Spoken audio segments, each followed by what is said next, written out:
Hello everyone and welcome back to the channel.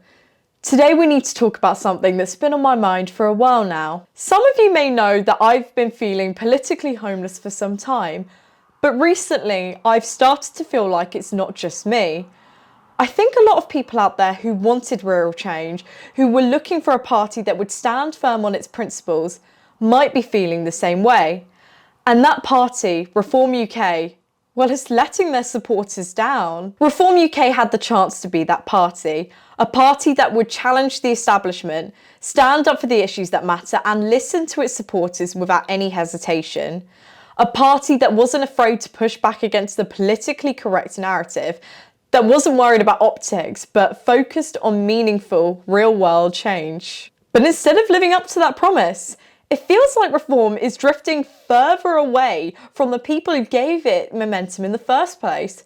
And what's worse, they're actively alienating those very supporters.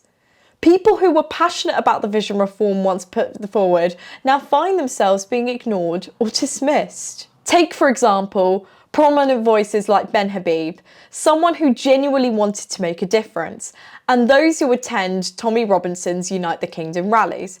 There are serious, concerned individuals out there who resonate with Tommy and his team's message, who look to these figures for leadership in the face of issues that some politicians seem to ignore. And then we have Richard Tice himself, who has openly distanced the party from Tommy Robinson, even going so far as to say, we have nothing to do with Tommy Robinson or all of that lot.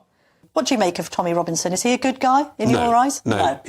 All of that lot, we have nothing to do with them. Even the protesters who have got banners up saying two-tier Keir, you agree with them on the policing and justice? We agree with ourselves. I'm not aligning ourselves with Tommy Robinson's lot. When you dismiss large groups of your own supporters with comments like that, you're not just cutting ties with one person, you're cutting ties with a whole group of people who genuinely believe in the party's principles. I've personally attended the Unite the Kingdom rallies as a reporter on the ground, and the people going there are not the far-right football hooligans that some mainstream outlets have been labelling them as.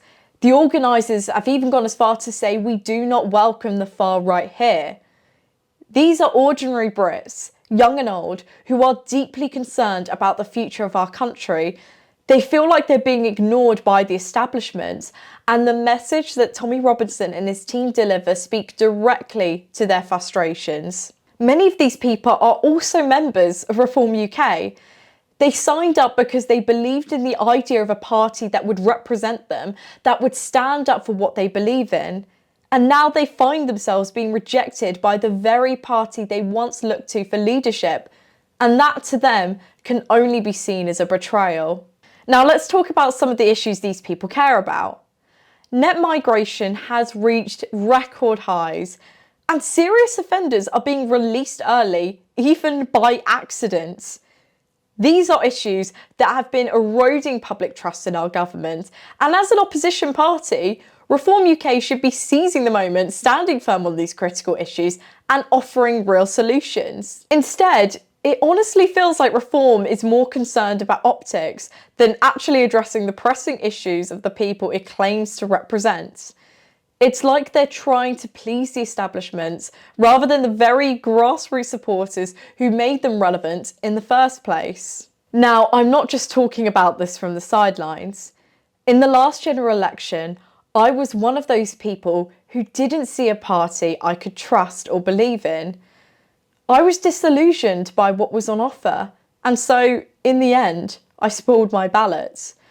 I didn't feel like any of the political parties truly represented my values or priorities, and I know I'm not alone in feeling that way. This is exactly why Reform UK had such an important opportunity. It could have been the answer for people like myself or others who didn't see a party that they fully resonated in. But by distancing themselves from its supporters and trying to please the establishment, it risks losing its relevance entirely. Thanks for watching everyone. I'd love to hear your thoughts on this. Is Reform still the party of change, or have they lost their way? Leave a comment below, like and subscribe, and let's keep this conversation going.